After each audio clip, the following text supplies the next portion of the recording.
Hey guys, it is Holy Basil back with another video, back between the rack. Man, I'm excited today to talk to you about what I think is the most underworked, underdeveloped muscle, or the muscle that you're not training at all.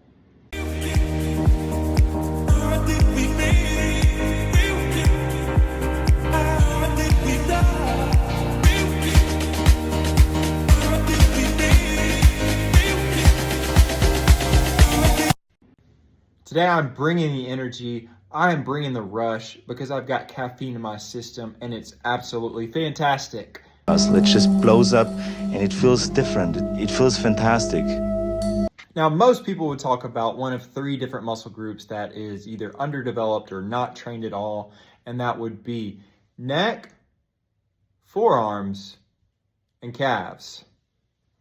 Now, I won't argue, you'll see some cases for some guys that are lagging in those body parts.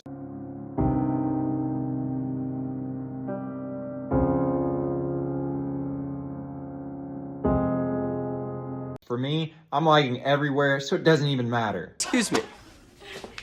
Burn! Burn! Burn! Burn! Because the muscle group that I think that you are not working is your tongue, your mouth. More specifically, what you say. Have you ever gone up to squat with a bunch of weight and just said, I hope I get it?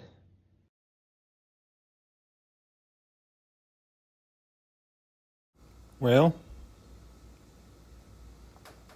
I hope I get it. I'll try. Or, man, this sure is some heavy weight that I'm about to squat. Or even worse, I don't think I'll get it, but I'll try anyway. Why would you do that? Why would you say that? For my entire fitness journey, I've always told myself that I can't look a certain way, that I couldn't accomplish being leaner or having an aesthetic physique. And I totally believe myself. Does it mean that if I just gaslight myself that I can just break through to absurd heights? Absolutely not. If you tell yourself that you're going to be a millionaire, it doesn't mean that you're going to be a millionaire. If you tell yourself that you're going to be an IFBB pro, it's not going to make you an IFBB pro. But if you tell yourself that you can do things, especially small things along the way, then what it does is it creates a mindset of capability.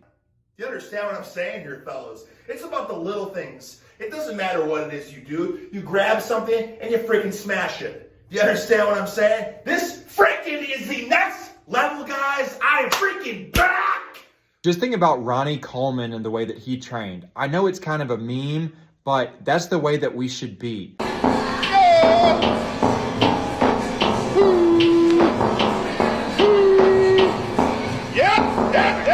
all right.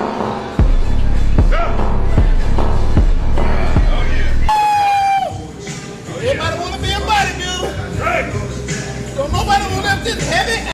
Hey! Go! I do it though! Yeah! Do you apply for school saying, I don't think I'll get this? Or do you apply for a job? I'm not going to get it. What's the point of even trying if you don't think that you can do it? You need to have a mindset that you can achieve it, that you can do it. Now look, fellas, I'm married, so I don't know a whole lot about this. But if you approach a woman, you approach her like you would the bar, with confidence, thinking that you can achieve it. You speak life of yourself. Whether you get crushed or not, doesn't matter.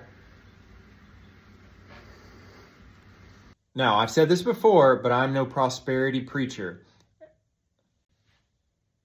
You've got Joel Osteen who says stuff like this. I'm strong. I will accomplish my dreams. I'm coming out of debt. That's not just being positive. You are prophesying victory. Which is really just twisted. But there are lots of biblical truths about the importance of our tongue, our words, and what we say.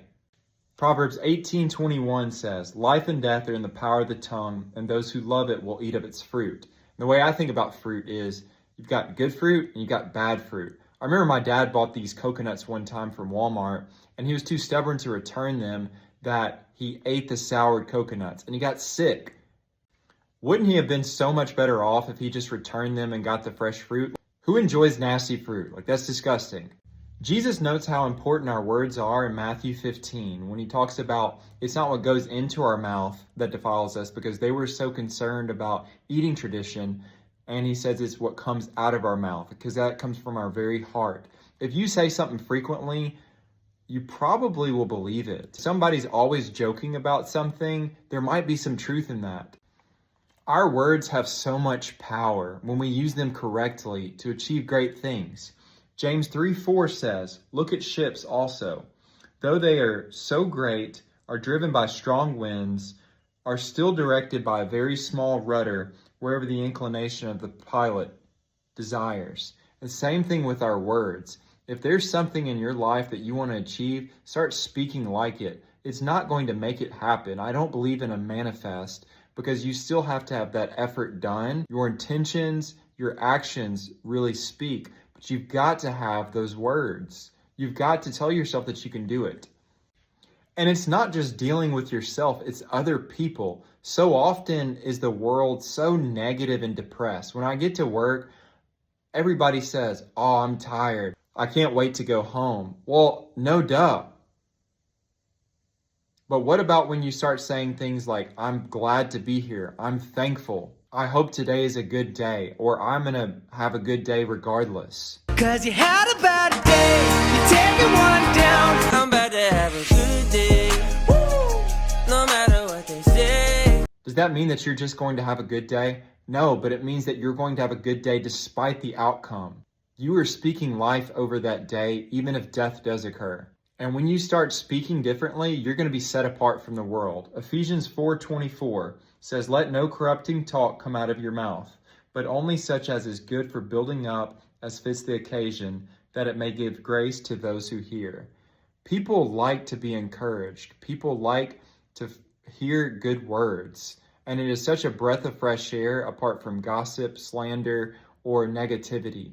Challenge yourself to be more optimistic, to be more encouraging. It's going to seep into every aspect of your life, and you will feel more capable. If you are constantly saying negative things, you are a drain to those around you, even if they're saying the negative things too. Working out the tongue isn't just about controlling your words, knowing what to say or when to say it. Sometimes it's silence. Sometimes it's knowing not to say anything at all. I can think of countless times in my marriage that I wanted to say something, but I didn't, and it improved the situation. Sometimes those things that you want to say are only going to make matters worse. Think about what you're going to say before you say it. Don't blurt the first thing out of your mouth that you can think of. I find myself trying to be so funny sometimes that I just blurt out the first thing on my mind, and sometimes it's mean or offensive or hateful, and I'm just trying to get a laugh, and sometimes I hurt somebody's feelings. You can think of your words like seeds that you want to grow into something good. Why would you plant bad seeds? Wouldn't you only want to plant good seeds that you know would grow?